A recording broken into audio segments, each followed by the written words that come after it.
O ministro do Supremo Tribunal Federal, Alexandre de Moraes, aplicou uma nova multa ao deputado Daniel Silveira por suposto descumprimento de medidas cautelares. O valor da nova penalização é de R$ 975 mil, além da ampliação das investigações que analisarão agora todas as transações bancárias do parlamentar. Moraes segue aplicando sanções contra Silveira, mesmo após a Procuradoria-Geral da República enviar manifestação contrária às multas e pedindo a revogação da pena baseada na graça presidencial concedida a ele pelo presidente Jair Bolsonaro. Mas com você, Ana, que achou demais essa decisão do ministro? Mais uma multa aplicada contra o deputado Daniel Silveira. E lá vamos nós no dia da marmota, de novo, né? Falar do STF, todo dia. Falar do Alexandre de Moraes todo dia. Alexandre de Moraes hoje... Eu não sei se o Augusto concorda. Acho que o maior problema que o Brasil tem hoje é o Alexandre de Moraes. E ele só é o problema que ele é, né? O tamanho, o gigantesco problema que ele é, porque onde se encontra o senhor Rodrigo Pacheco? Ele foi no café da vergonha hoje, disse que o judiciário e o legislativo têm boa relação e harmonia, mas independência nenhuma.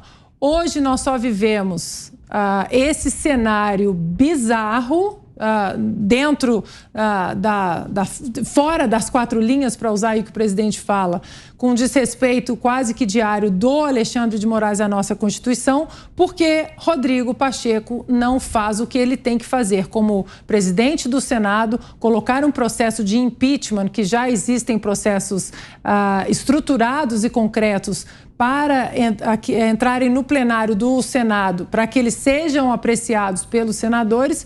Ele não coloca isso, nós sabemos muito bem por quê. Então, há boa relação, há harmonia, mas não há independência nenhuma. É inacreditável que, mesmo depois do indulto constitucional do presidente Jair Bolsonaro, nós ainda estamos falando no valor de nova penalização de R$ 975 mil ao deputado Daniel Silveira e ampliação das investigações que analisará todas as transações bancárias do parlamentar. E o senhor Arthur Lira também, presidente da Câmara.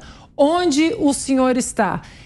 O Legislativo, infelizmente, hoje, ele está aí de joelhos, eu não diria nem ao STF, mas a esse ministro aí, Alexandre de Moraes. Augusto. Como é que podem ser boas, como disse o Rodrigo Pacheco, as relações entre um poder, que é, no caso, o Poder Judiciário, que faz o que faz com o deputado e o Congresso? Ele não faz parte do Congresso, o deputado Daniel Silveira. É o seguinte, o Alexandre de Moraes é teimoso, eu também, nós também. Então vou repetir aqui. Disse o modelo 2018 do Alexandre de Moraes, que tem um para cada ano, disse o seguinte, o indulto, seja coletivo, seja individual, e a graça constitucional são são atribuições do presidente da República, gostemos ou não. Então eu exijo que, em nome dos brasileiros que não perderam o juízo, que ele siga o que disse, o que disse no vídeo que circula por aí. Ele não gosta da decisão do presidente, não interessa, não é atribuição dele. Como é que pode desrespeitar um decreto presidencial legítimo, constitucional?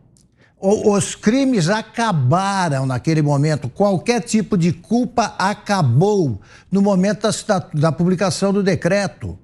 E é isso que o Supremo terá de resolver. Agora, o Alexandre diz para quem quiser ouvir que ele pretende sufocar financeiramente o deputado. Então é um caso pessoal. É uma briga pessoal e ninguém fala nada no Supremo. Não tem ninguém capaz de chamar a atenção, pelo menos, para esse arbítrio intolerável do Alexandre de Moraes. Não tem nenhum deputado que discurse contra isso. Então a gente repete aqui. O Alexandre de Moraes está agindo ilegalmente.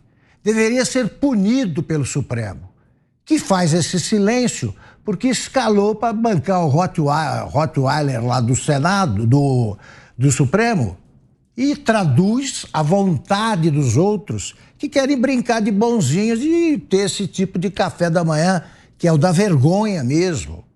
Mas vai parar quando isso aí? O Daniel Silveira tem o direito de viver como inocente.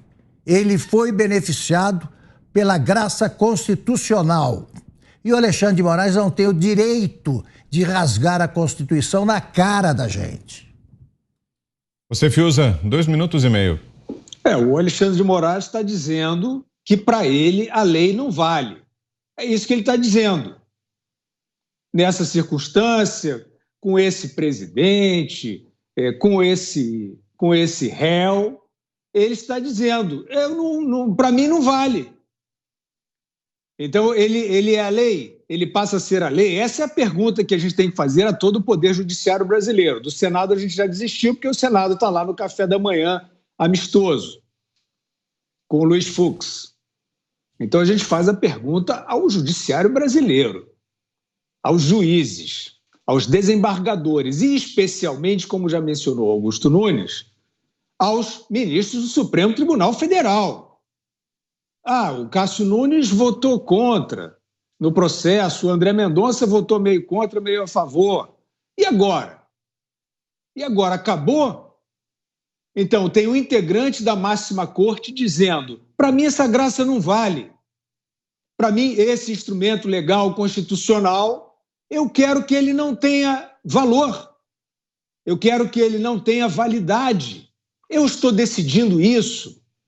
E tem uma imprensa desvairada, transformista, que está gostando de brincar disso.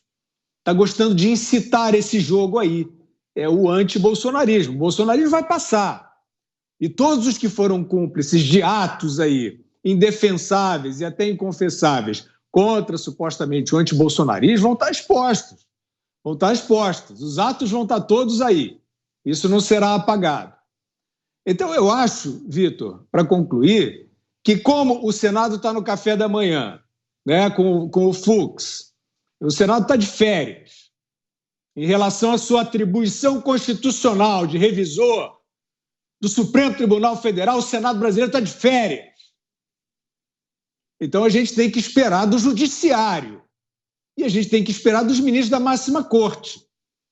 Não, os ministros estão aí também participando, né, desse mexeu com um, mexeu com todos, desse estado ignaro, né, que nós chegamos aí de exercício do direito na máxima corte. Mas e o André Mendonça e o Cássio Nunes?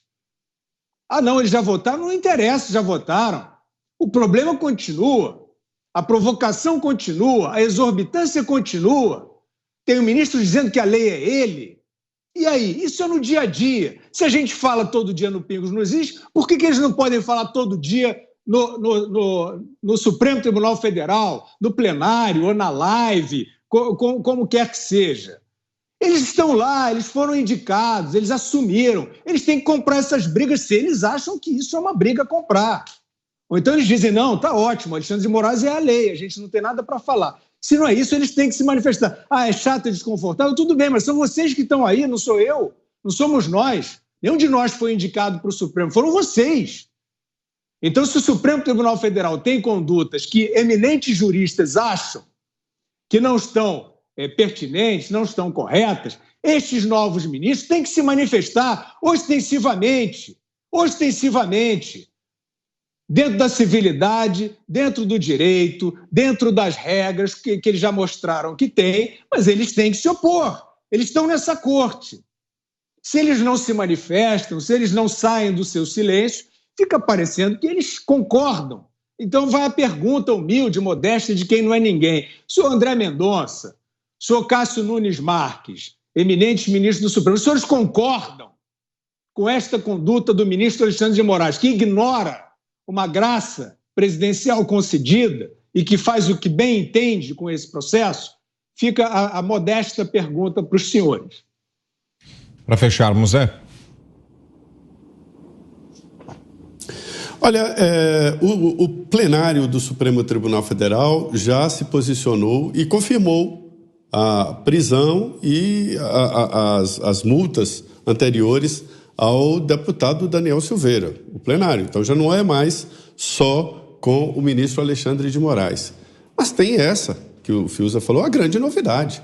O presidente Jair Bolsonaro assinou uma graça, ou seja, um perdão que está na Constituição como competência exclusiva do presidente da República.